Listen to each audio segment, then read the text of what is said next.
welcome to Flanigan's Ecologic. I am your host, Ted Flanigan, and today I'm joined by Ahmad Faruqui. He has had a distinguished career working with electric utilities. He's an expert in rate design, demand response programs, the integration of distributed energy resources into the grid. Really excited to have Ahmad on the podcast today. Ahmad, greetings. Welcome to the podcast. How are you today?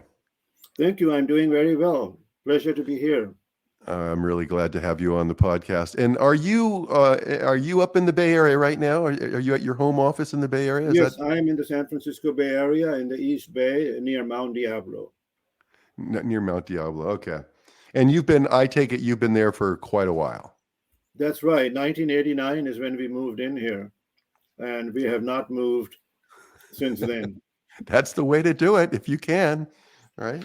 Well, let's go all the way back. I've introduced you already as a utility expert in rate design and demand response program structures and the getting distributed energy resources into the grid.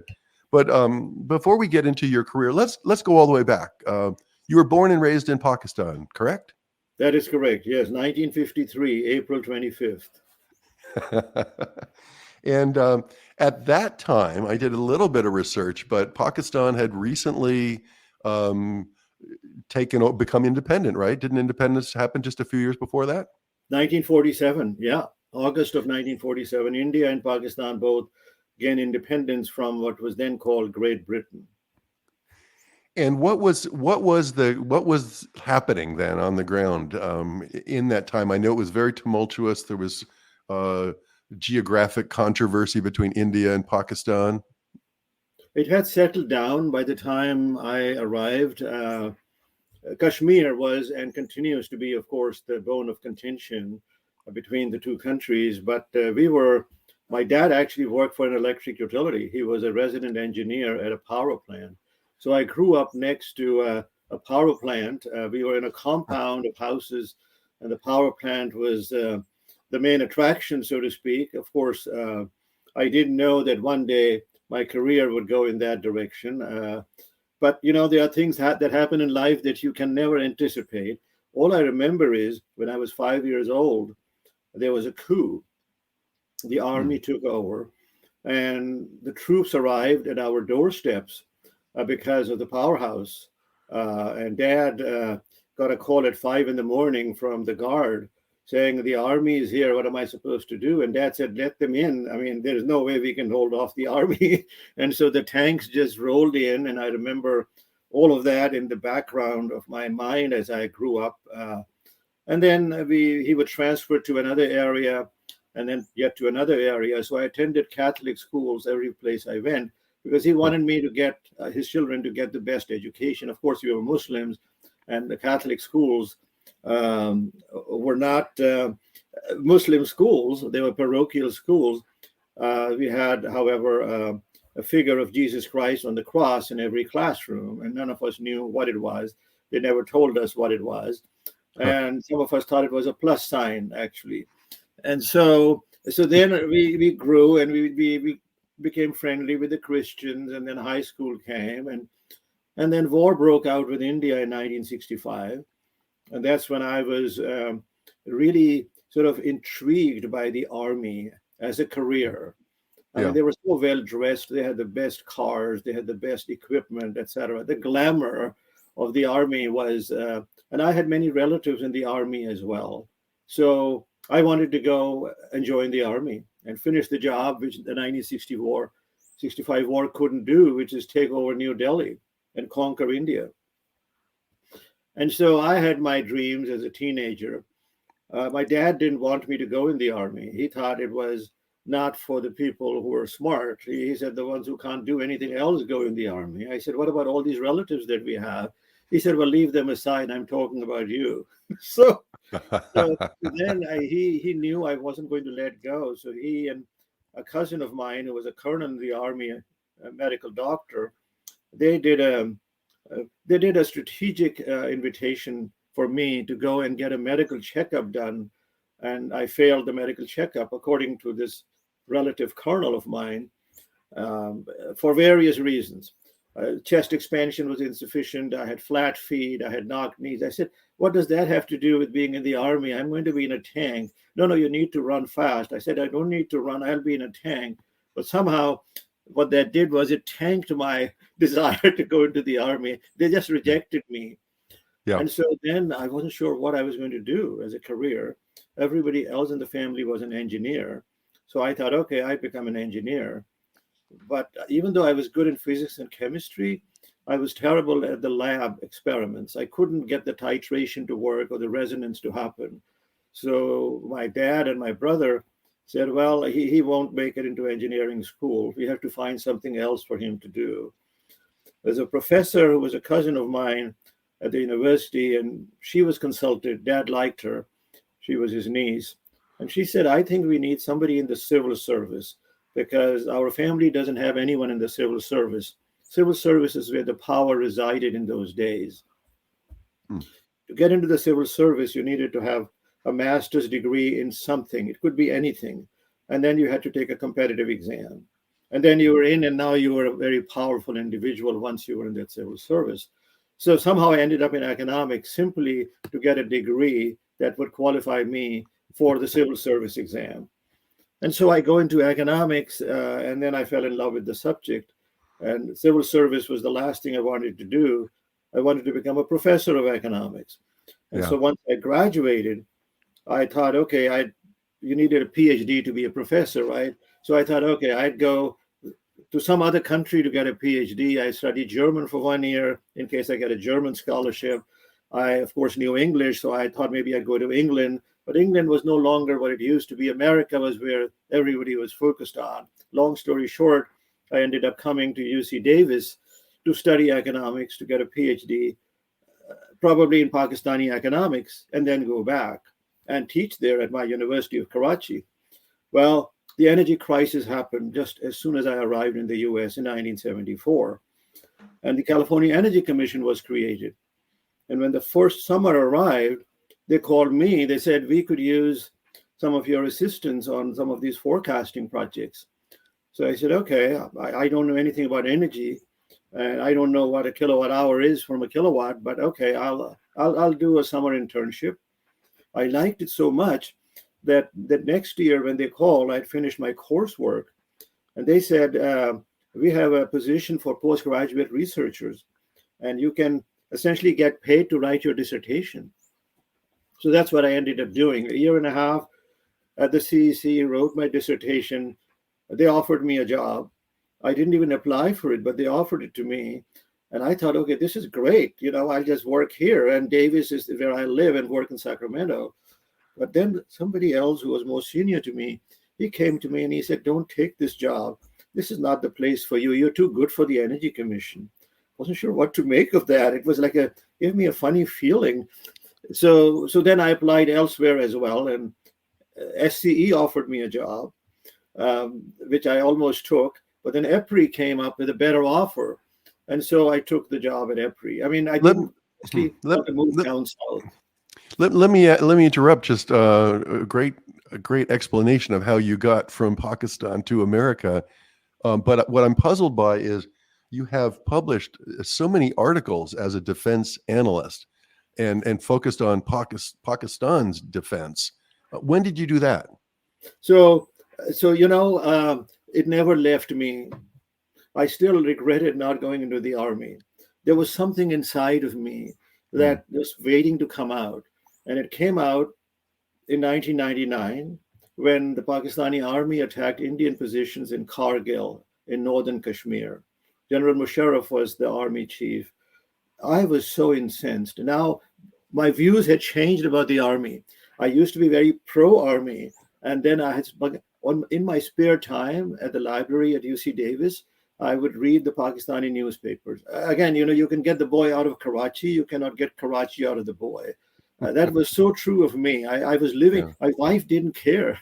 She was in my class. We were both from Karachi, but she had new friends, and that was behind her. But it was inside of me. Yeah. So it welled up when this invasion occurred. It was a terrible mistake, and so that's when. Soon after that, 9/11 happened. It's just a coincidence. And then Stanford had annual conferences on the Kashmir problem, the India-Pakistan conflict that was imminent. And somehow I got invited. And so I attended, and they thought I was a nuclear engineer because I was working at EPRI, and EPRI was on the Stanford Industrial Campus. The person who invited me thought I was a nuclear engineer and would provide insights on nuclear weaponry. Well, at some point I said, no, I'm an economist. Then I wondered if he would disinvite me, but he kept me. So Scott Sagan, Professor Scott Sagan, I mean, he's the one who got me into the mainstream of conversations about Pakistan in the US. And so then I started to do more research. I wrote articles, I circulated them. I got comments from people around the globe, including Henry Kissinger. I mean, I was randomly sending them to whose ever address I could find. And there were no emails in those days. So I was sending hard copies from Amartya Sen, later Nobel laureate. And so I said, okay, I'm going to write a book. And so I wrote a book, and I had no pedigree in the area. So I got no royalties. This was a British publisher, Ashgate Publishing. And they said, we will give you 100 copies of your book as your remuneration. And this will be your recognition. And then you can go on to write more. So that's how I got into it. And once the book came out, then a Pakistani newspaper invited me to write weekly commentary. And so I started writing weekly commentary. And that's how that story evolved. And this was really, it was your passion, or I guess it was it's a pro bono. Yeah, it's a pro bono. They didn't get honestly, there was an opportunity cost because my evenings and weekends, I was doing this and I had domestic issues. But why do you keep doing this? Who's paying you? Nobody. Right. Well, and then EPRI, what group were you involved with at EPRI then? It was the Demand and Conservation Program. Was that initially Clark Gellings at the time, or who was there? He hadn't arrived yet, so I predated him. So I was initially hoping to get in the Demand and Conservation Program, which later became DSM, and Clark Gellings arrived. But initially, I was put in the rate design study, the electric utility rate design study, which was Bob Malko was my boss. He was the former chief economist from the Wisconsin Commission. And his boss was Rene Melez, who was the division director. So that's where I cut my teeth on rate design, something I knew nothing about. And honestly, I didn't want to do it. It was so boring. I wanted to do demand forecasting, which is what my dissertation was about. So then at some point, they transferred me over. And then Pradeep Gupta arrived from SCE, who had offered me the job at SCE that I didn't take. He said, well, I guess you didn't take that job, so I'm taking this job here. We became good friends. And then he hired Clark Gellings from PSE&G. And Clark and I became, in many ways, the best of friends as the decades came and went. I was there for 7 years, and then I went into consulting. Yeah. And was the consulting, was that Hagler-Bailly? Was that the next stop? So no, it was actually, so I had a couple of shorter stops. The first one was with the Battelle Columbus Division, part of the Battelle Memorial Institute. They was the ones who hired me, and I had done a lot of work with them. But it didn't kind of work out because I was the only person in California, and they were all in Columbus, Ohio. So then I joined Barakat and Chamberlain. Yep. And I was with them for 7 years. John Chamberlain, Sam Barakat. That's when DSM was in its heyday. Yeah. Well, and then what kind of rate work were you doing? Were you trying to, this is before time of use rates, wasn't it? So I did a little bit of time of use rates at EPRI. When I was in the rate design study, there were still pilots happening. There were the FEA pilots. So I had done that. But then I became a DSM expert. And so at Barakat and Chamberlain, I did no rate design work. And then Barakat and Chamberlain exploded when the industry restructuring was happening. And everybody thought DSM was going to die. And I think the blue book came out of the California PUC, right? The blue book was 1996, I believe. It was the talk of the town. And I left BCI in 97 They essentially politely fired me. Yeah. This was a firing among friends. Oh, you're so good. You'll have your chance to create a new DSM consulting business. We just don't think there's a future for DSM, and you're kind of now Mr. DSM. So Well, okay. is that when you went to Brattle? Was that the next So, stop? so no, there were a couple of. So then I went Oh, to Hagla Bai. Then I okay. went to Yeah. Hagla Bai, and because Hagla Bai had some other ex-Barracan and Chamberlain people. Yep. Well, I didn't quite click with them, so there was another bump in the road, and I was shown the door. And so then I returned to EPRI, my old stomping grounds, and EPRI this time was in a new frame of reference, restructuring, competition, and rate design. So competitive pricing is so that's where I sort of started my second career Yeah. in pricing, with real-time pricing and dynamic pricing and all of that good stuff, so to speak. I got carried away. We had a big conference in Washington, D.C., where Dan Fessler was invited. He was the ex-chair of the CPUC, as you might recall, the ex-president, I should say. And he gave a dinner speech. This was the July of 2000. He said, whoever created this market design in California should be given a Nobel Prize because it is so brilliant. You don't have to sell your assets, your generating assets. You just sell the power into the power exchange, and then you buy it back at the power exchange. Well, that dinner was short-lived, so to speak. And then the crisis happened, and then the world kind of pretty much shut down. We had some good times at EPRI, writing papers, doing conferences on what went wrong and this and that. That's when Charles River Associates reached out to me. And so I made 5 years at CRA.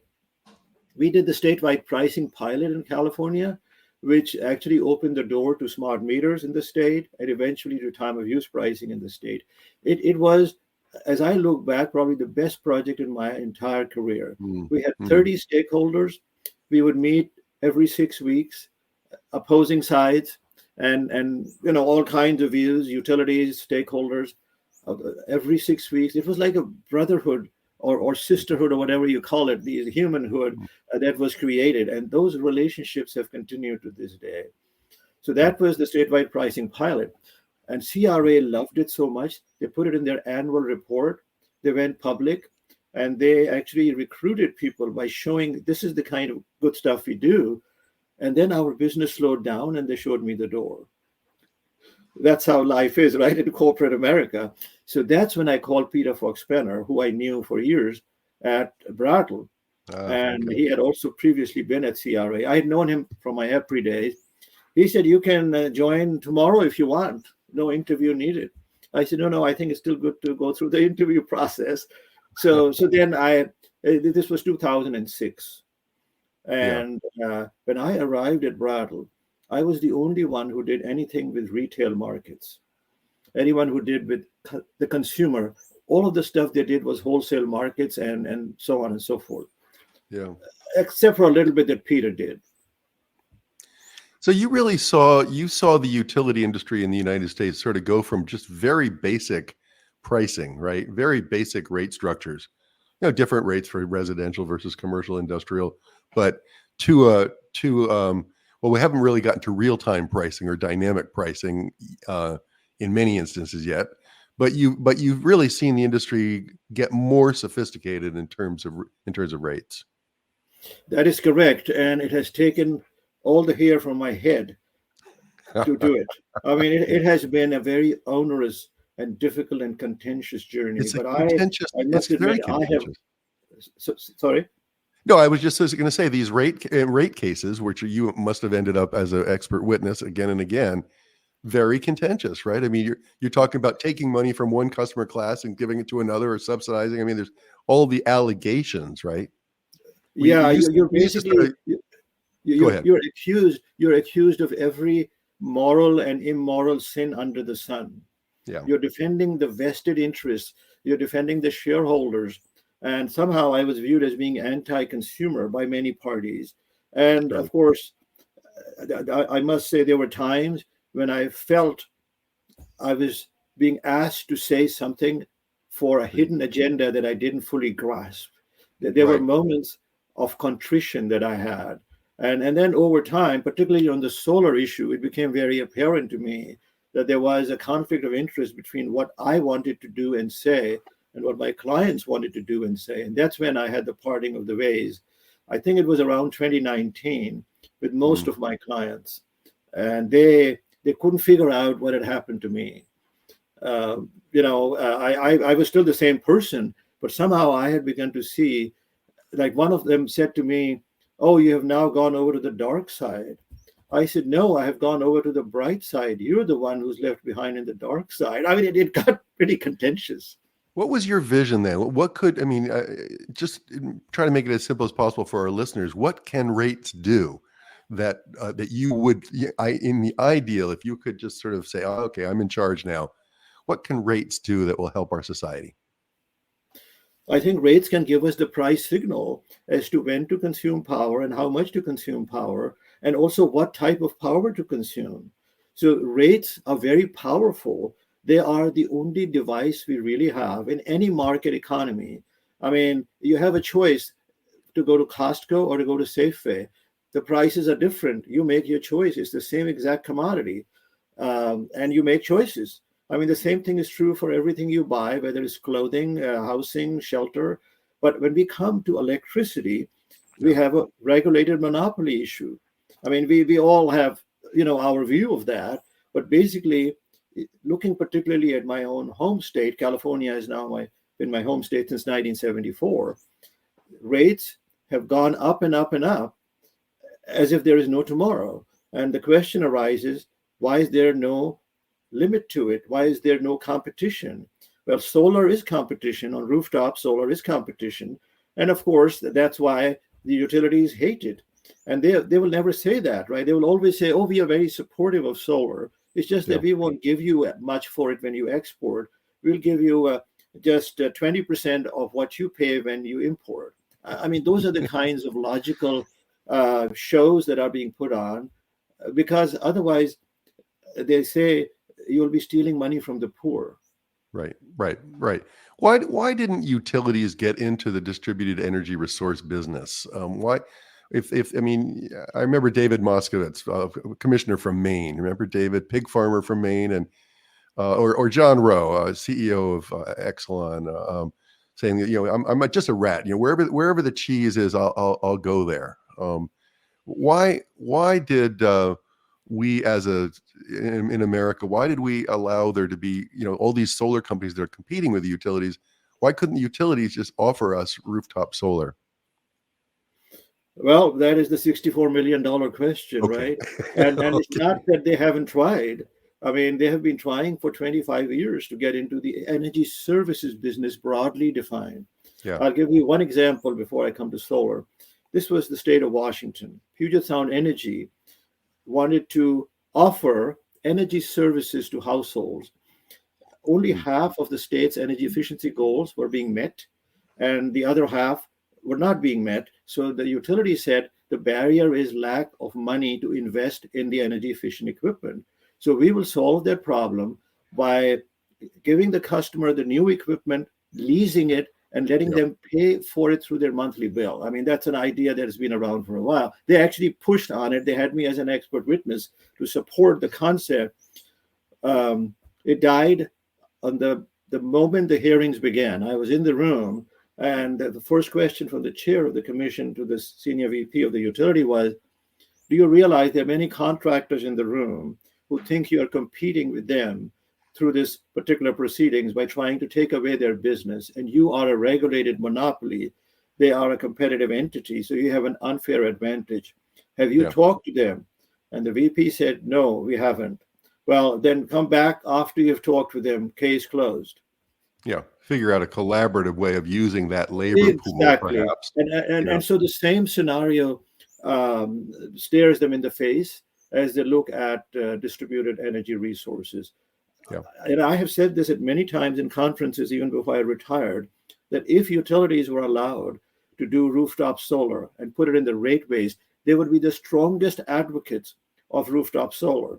Yes. But because they're not allowed, they're the loudest opponents. Yes. And it's so clear that even a kindergartner can understand it. Put it in the rate base and put it in the resource portfolio. All those resources and the utilities would be on board.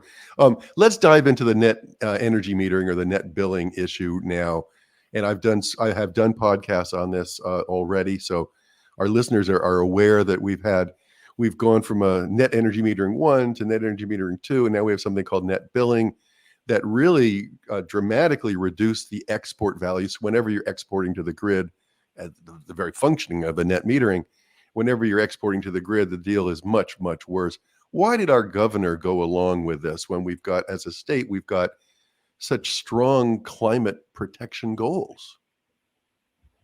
I again think this is a $64 million question of why did Newsom become a nuisance? And it happened because there are many allegations that he took money from the unions. I have no way of substantiating that claim, but there seems to be, as you will recall, when we had the big wildfires issue in Paradise, PG&E turned a town called Paradise into hell. It burned down. Okay, and there were lawsuits, and there are convicted felon, and so on and so forth. And they went bankrupt, and then they came out of it. Well, there was an expectation based on statements from the governor that he was going to break up PG&E, that he was going to either municipalize it or break it up or bring about a radical change, because the concern was their management was at fault and not anything else. They didn't even have records when San Bruno happened, the gas pipeline explosion. Right. They didn't even have records telling them when that disaster, when those pipes were first laid into the ground. And in my own neighborhood, I've had more than a dozen outages. And at one time, when I had the outage, I was talking to the repair crew. I always go out and talk to them because they tell me the truth. And one of them said to me, a transformer caught fire. In perfectly normal weather, why would a transformer catch fire? He said, because it is very, very, very old. I said, how old is old? He said, I don't know, maybe you're 100 years old. I said, are you serious? This area didn't even exist 100 years ago. He said, well, I'm saying in a manner of speaking. So when you don't maintain the lines, where does the money go? You have very high rates. I was on a train once with a guy who was the head of the fleet vehicles at PG&E, and he said to me he doesn't have a budget because of cost cutting to change the brake linings or to change the engine oil. I said, my goodness, are you driving those trucks?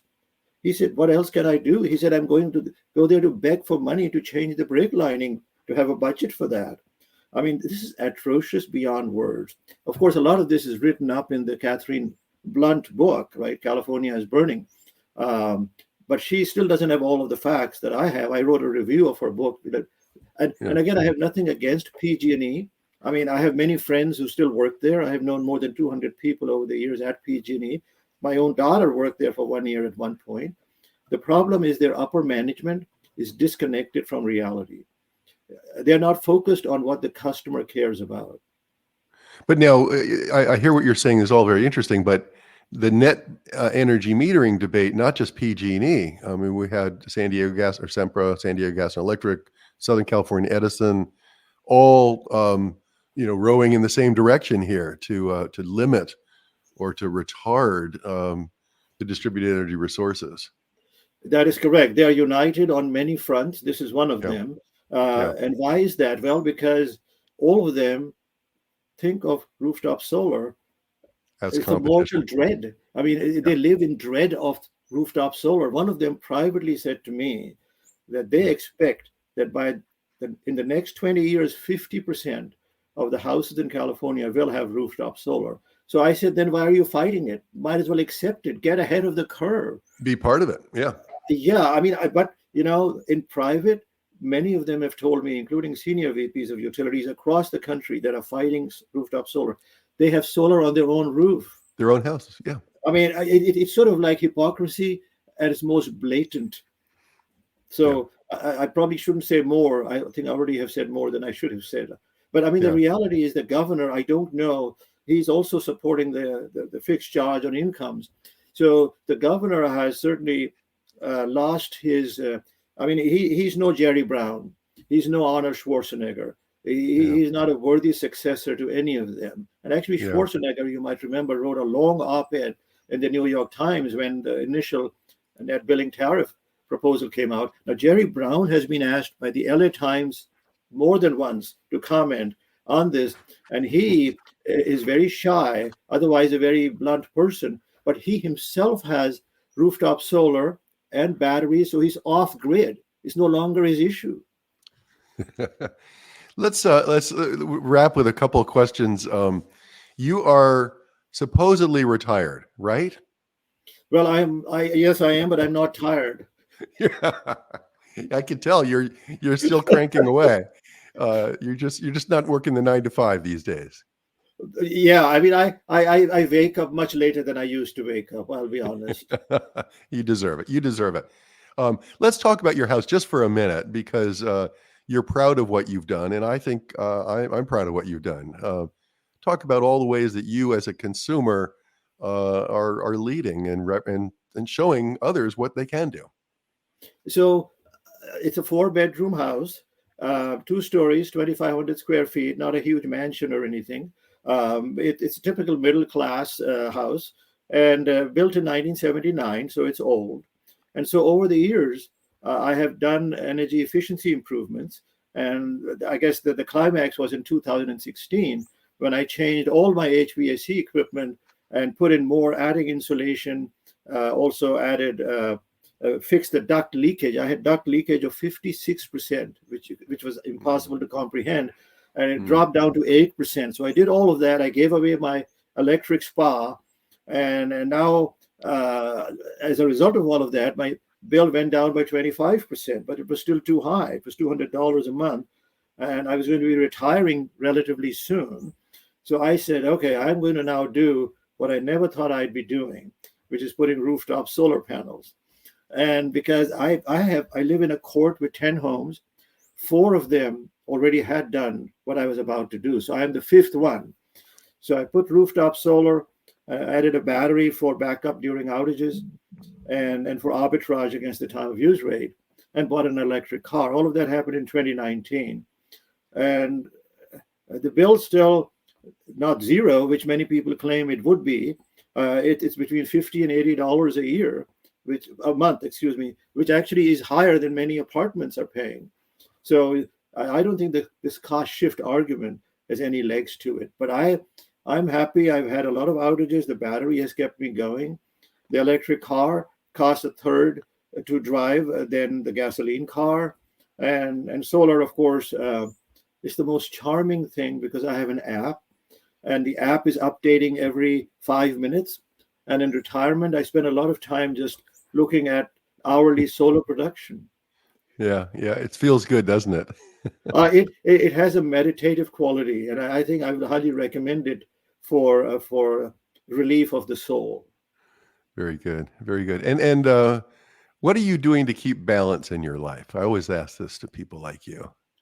So I have a group of 36 Pakistani American friends in the area. I hang out with them once or twice a month. One group always is having dinner or lunch. Then we do a lot of traveling. So I have 2 daughters, both in their 40s and professionals, so we don't get to see them as much as they're single. So we make a real effort to hang out with them. Of course, if we get too close to them, we get statements like, "Why are you clinging to me?" That's right. So there's certain boundary conditions. I try to get them interested in this IGFC and NEM business, and I get pushed back. That's your life, not ours. Don't bore us to death. I mean, I'm a Muslim. I have Friday prayers, so I do a little bit of that. And generally, there is the writer in me. I still have that open invitation from a Pakistani newspaper, so I can write on whatever topic I want once a week. Sometimes I run out of steam. I don't write for a few weeks, but otherwise I'm researching and writing, and just people think, honestly, my friends think I'm crazy, because they said, you quit your job. Why are you doing stuff that you were paid to do? I'm getting all kinds of innuendos. But I think keep it up. You're doing great. I have so much respect for you, and I know I've called on you a few times and gotten guidance on some rate structures and things. You're a fantastic expert. Thank you so much for being on the podcast today, Ahmad.